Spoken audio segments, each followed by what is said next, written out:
जिंदगी में वही लोग सफलता प्राप्त करते हैं जो बदला नहीं बदलाव लाने की सोच रखते हैं। जब आपको रोकने के सारे तरीके नाकाम हो जाते हैं ना, तब लोग आपको पागल कहने लग जाते हैं। और जब सारे लोग आपको पागल कहने लगे तो समझ लेना यही वो समय है जो तुम्हें एक नॉर्मल इंसान से एक महान इंसान बना सकती है। 11 अप्रैल 2011 को अरुणिमा सिन्हा लखनऊ से दिल्ली आ रही थी। कुछ बदमाशों ने मिलकर उनसे उनके सोने की चैन छीनने की कोशिश की। अरुणिमा वॉलीबॉल चैंपियन थी। उन्होंने एक स्पोर्ट्स वुमेन स्पिरिट दिखाई और सोने की चैन देने से इनकार कर दिया। वो 4-5 लड़के थे। उन्होंने अरुणिमा को चलती ट्रेन से बाहर फेंक दिया। ये थी पहली बुरी चीज। और इससे भी बुरा तब हुआ जब अरुणिमा को उन्होंने ट्रेन से बाहर फेंका। उसी वक्त दूसरी तरफ से एक ट्रेन आ रही थी। अरुणिमा उस ट्रेन से टकराई और नीचे गिर गई। जब तो दोनों ट्रेन निकल गई, तब करीब 7 घंटे बाद जब उन्हें होश आया तो उन्होंने देखा कि उनका एक पैर कट चुका था और आधा पैर जींस में पड़े हुए नीचे की तरफ लटक रहा था। हड्डियां टूटकर बाहर निकल रही थी। और सिर्फ यही नहीं, ट्रेन के ट्रैक पर आपने देखा होगा कि छोटे छोटे चूहे रहते हैं। वे चूहे आकर उनके उस घाव को, उनके उस पैर को कुतर रहे थे।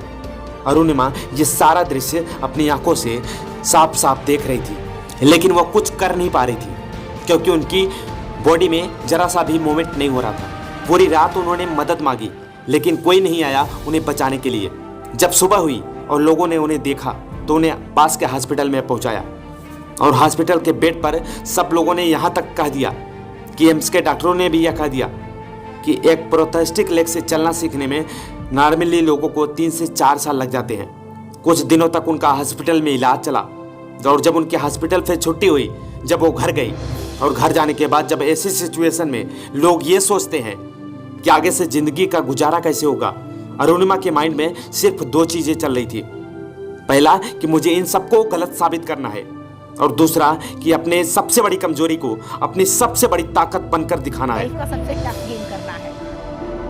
दुनिया की सबसे ऊंची चोटी माउंट एवरेस्ट को फतह करना है। और उससे पहले मैडम बछेंद्री पाल, जिन्होंने सन 1984 में एवरेस्ट को सबमिट किया था, अरुणिमा ने उनको बताया कि मुझे एवरेस्ट सबमिट करना है। तो मैडम बछेंद्री पाल की आंखों में आंसू आ गए। उन्होंने कहा कि अरुणिमा, तूने इस हालत में ये सोचा, तूने अपने अंतर्मन से तो एवरेस्ट को फतह कर लिया है, बस अब दुनिया को बाहरी रूप से दिखाना ही बाकी रह गया है।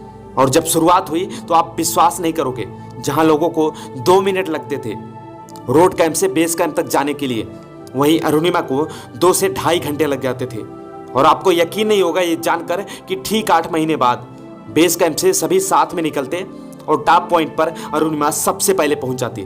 बाकी सबके पैर सही सलामत थे, लेकिन अरुणिमा के एक पैर में रॉड डला हुआ था।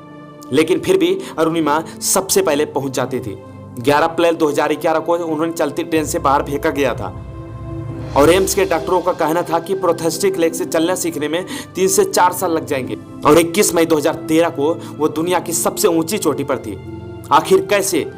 लोगों को लगता था कि अरुणिमा ने अपने इस गोल को अपने पैरों से क्लाइम किया, लेकिन अरुणिमा का यह कहना है कि उन्होंने अपने पैरों से क्लाइम किया ही नहीं, बल्कि उन्होंने इस गोल को, अपने इस मिशन को अपने पूरे दिल और दिमाग से क्लाइम किया।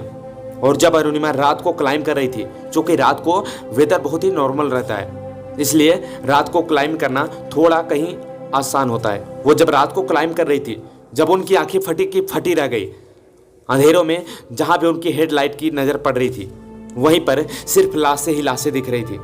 उनके अंदर से एक डर निकल रहा था कि जिस काम को करने के लिए वो आज निकली है, उसी काम को करने के लिए ये लोग भी निकले थे, और आज ये लोग मरे पड़े हैं। इन लोगों का शरीर भी सही सलामत था, और उसके बावजूद भी यहाँ पर आकर मर गए।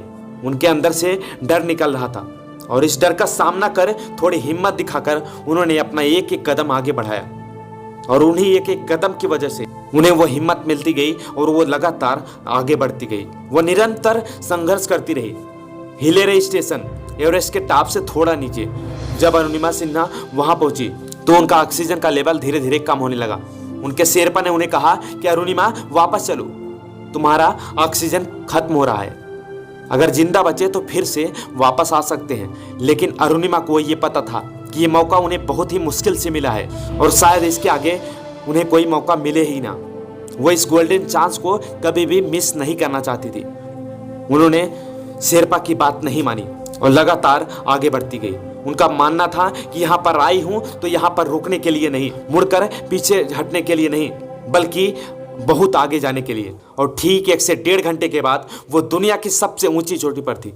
और इतिहास रच दिया उस लड़की ने, जिसे एम्स के डॉक्टरों ने यह कह दिया था कि 3 से 4 साल लग जाएंगे उसे सिर्फ चलना सीखने में। और चलना फिरना छोड़ो, उसने एवरेस्ट की चोटी को सिर्फ 2 साल के अंदर फतह करके दिखा दिया और बता दिया पूरी दुनिया को कि इंसान विकलांग दिमाग से होता है, शरीर से नहीं।